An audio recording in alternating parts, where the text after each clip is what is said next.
Estrellas de la Opinión, un programa donde nuestros comentaristas tratan con justo equilibrio los temas que tú debes conocer hoy. Estrellas de la Opinión, porque tu opinión también cuenta. El 25 de junio del año 2021, o sea, del año pasado, para este mismo mes, yo había publicado un hilo con un proyecto de ley que se depositó en el Senado sobre la Dirección Nacional de Inteligencia. Este proyecto tenía varios vicios en ese momento porque le daba demasiados permisos. Le voy a dar RT al hilo, pero este proyecto le daba demasiados permisos y centralizaba la inteligencia de una forma que básicamente el presidente era el que decidía, o el Poder Ejecutivo era el que decidía absolutamente todo lo que tenía que ver con inteligencia sin ningún tipo de regulación, control o contrainteligencia. Uno de los cuantos vicios que presentaba era que podían recopilar y procesar información relevante para la seguridad nacional sin ningún tipo de control. También control de ingresos y salidas de personas. Y básicamente, o sea, voy a compartirles el hilo en Twitter, lo pueden ver, lo estoy compartiendo en este preciso momento, para que vean lo que se estaba haciendo, porque esto hace un año. A raíz de esta publicación y del debate que se armó, obviamente se mejoraron ciertas cosas y se modificó el proyecto. Se creó un nuevo proyecto, que ahora hay dos en la Cámara de Diputados, realmente hay dos, con las iniciativas 05926-2020-2024-CD, la pueden buscar en el Sistema de Información Legislativa, y también está la iniciativa 07038-2020-2024. Ambas básicamente dicen lo mismo, pero con diferentes palabras, y ambos proyectos están vigentes. Y la Comisión de Fuerzas Armadas, ¿por qué traigo esta colación? Porque la Comisión de Fuerzas Armadas estaba debatiendo esto en el día de ayer, y es importante que le prestemos atención. Yo no voy a entrar en detalles en los proyectos, yo los invito a que usted mismo vaya, los busque, los lea, porque a veces uno se sesga cuando escucha un comentario sobre algo y no necesariamente lo investiga y lo ve a profundidad. Entonces yo le invito a que los investigue, a que busque estos dos proyectos y los lea, pero quiero enfocarme en lo siguiente. Miren, nosotros como país, como estructura de gobierno, nosotros no tenemos un formato en el que el poder legislativo como tal pueda como pasar revista a los organismos de inteligencia en las Fuerzas Armadas. Los cuerpos castrenses dominicanos, incluidas las Fuerzas Armadas, tienen como su propio formato de autorregulación. Entonces, peligroso. Sí, y entonces tenemos una historia con el gobierno de Trujillo con el SIM, Sistema de Inteligencia Militar, que era un formato centralizado donde todo respondía al presidente, al Poder Ejecutivo. En Estados Unidos, por ejemplo, nosotros podemos ver fácilmente en C-SPAN cómo el Senado, cómo la Cámara de Representantes interpela a diferentes organismos de seguridad. Podemos ver como el caso de... Los llama capítulo en buen dominicano. Exacto, los llama capítulo en buen dominicano. En el caso de República Dominicana es de otra forma. O sea, nosotros, ¿cuándo fue la última vez que se interpeló públicamente a alguien? Nosotros teníamos... Y si lo hacen a puertas cerradas, ¿no? Claro, entonces es un problema porque nosotros como ciudadanos como que no tenemos claro qué pasa cuando de alguna manera se interpela a alguien, como pasó con el caso de Gloria Reyes con Supérate y como pasó con el caso de Chu Vázquez con el Ministerio de Interior y Policía. Entonces, ¿cuál es el punto acá? En el año 2020 nosotros tuvimos muchas supuestos y se hicieron ciertas declaraciones. Por ejemplo, el actual ministro administrativo de la presidencia dijo en medio de las elecciones del año 2020 municipales, el 15 de febrero, dijo... Las fallidas. Sí, las fallidas. Varias figuras del PRM dijeron que le habían intervenido sus teléfonos. También se hizo el C5I, que era un supuesto organismo militar para supervisar que la población y hacer como un tipo de observatorio tecnológico nacional, pero detrás de cámara se decía que esto era como un tipo de brazo del Poder Ejecutivo para hacer espionaje. Una cosa, y creo que luego Jaime nos puede enriquecer de esto, porque además está en Washington y sé que conoce el tema, pero tengo entendido que esto es algo que siempre se ha estado llevando a cabo. Hoover lo puso muy de moda en los 70s y demás, pero digamos que se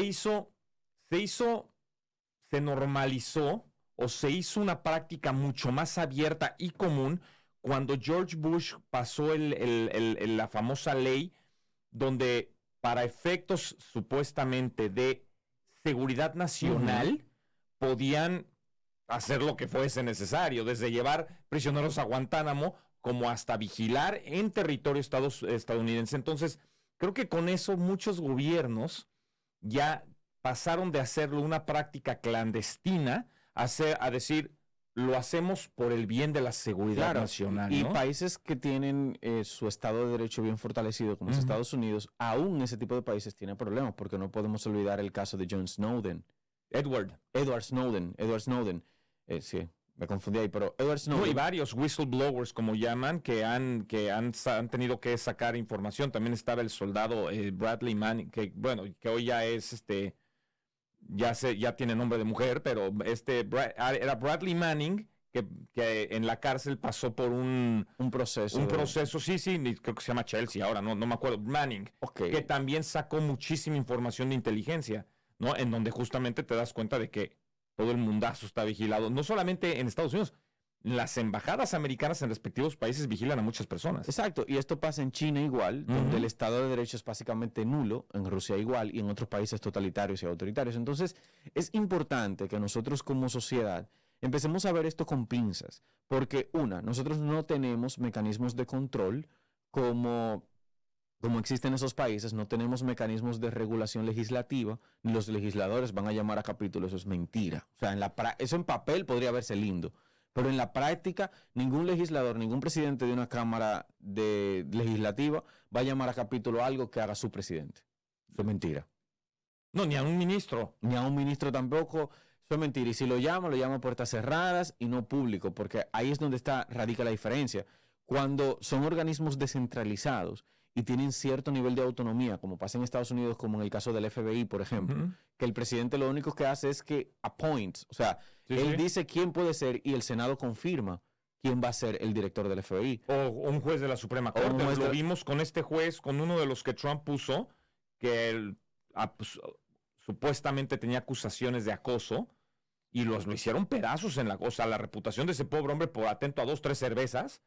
¿Sí te acuerdas del juez de la Suprema Corte que acabó pasando, pero fueron 2 semanas de tortura, pero además en vivo en televisión nacional? Claro, porque es que se supone que el Estado o el gobierno responde a los intereses de los contribuyentes. Entonces, de alguna u otra forma, nosotros como sociedad debemos tener cierta atención a este tipo de temas, y por eso les insto a que vean los proyectos, lean los proyectos, vean cómo será el Consejo de Inteligencia, vean qué tanto puede invadir el gobierno bajo la excusa de que lo que usted hace atenta contra la seguridad nacional.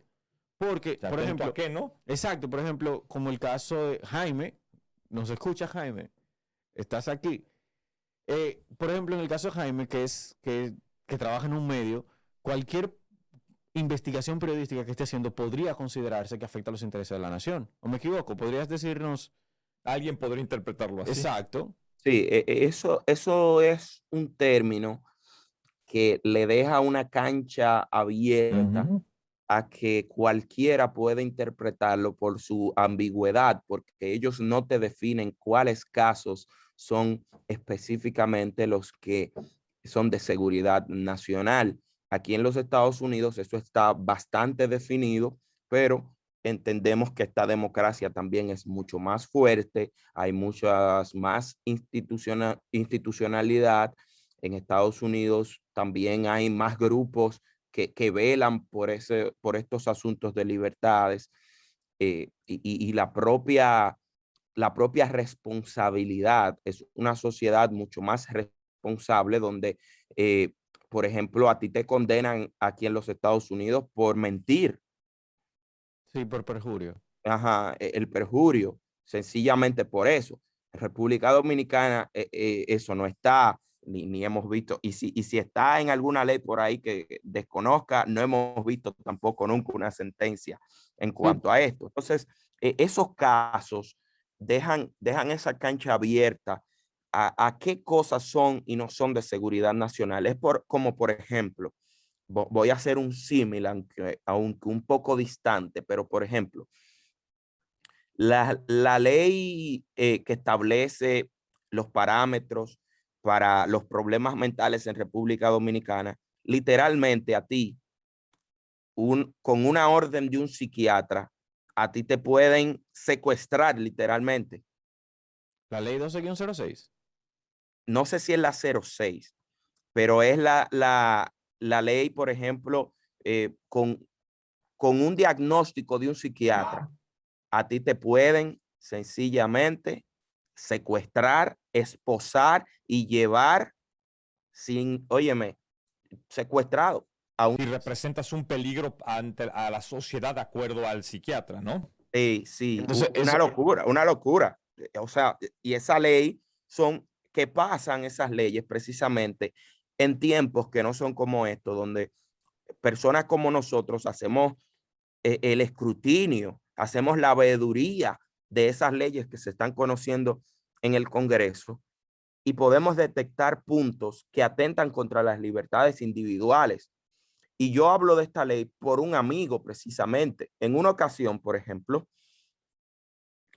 yo estaba haciendo mi programa en la tarde en el Nuevo Diario y me llaman por videollamada un amigo. Yo no lo tomo porque iba a iniciar el programa, pero veo que me insistió y tomo la llamada y lo están atrapando unos hombres y lo están esposando y lo están, o sea, lo están sometiendo a través de un protocolo de represión como para llevárselo. Y él me dice, me están secuestrando. Y yo, o sea, hice el programa porque ahí mismo le escribí y me dijo, te estoy enviando mi dirección en tiempo real, como para yo saber dónde él estaba. Y cuando yo en ese momento solo hice como media hora del programa, porque imagínense, estaba sumamente preocupado por mi amigo. Y cuando fui, era un centro de psiquiatría. Y cuando yo le digo, no, pero es que ustedes, yo vi el video, ustedes lo estaban secuestrando. Y ellos me dijeron y me leyeron los artículos de la ley con los que ellos pueden hacer eso. Y la ley deja una cancha abierta, o sea, a que el juicio de un psiquiatra, que cuando viene a ver ni siquiera te ha evaluado, te puede meter preso. Sí, y eso es lo su centro. Entonces, asimismo, esto de seguridad nacional te deja un espectro totalmente abierto para que ellos puedan hacer lo que ellos quieran, y eso es muy peligroso. Así es, y eso mismo es lo que sucede con la seguridad nacional. Y nosotros, como ciudadanos, yo les insto nueva vez, el Sistema de Información Legislativa es un portal público de la Cámara de Diputados donde están todos los proyectos vigentes, perimidos y los que se van a aprobar o que se aprobaron. Y usted puede entrar desde internet, usted escribe Sistema de Información Legislativa y ahí busca, porque es una interfase muy intuitiva, busca Dirección Nacional de Inteligencia y Sistema Nacional de Inteligencia, lea esos proyectos, vea esos proyectos. De todas formas, les voy a compartir los enlaces a través de mis redes, porque nosotros como ciudadanos somos quienes debemos velar porque las decisiones de gobierno estén de acuerdo a lo que nosotros queremos, porque ellos nos están representando, ellos no son dueños del país, ellos nos representan a nosotros. Estrella 90.5 FM presentó Estrellas de la Opinión.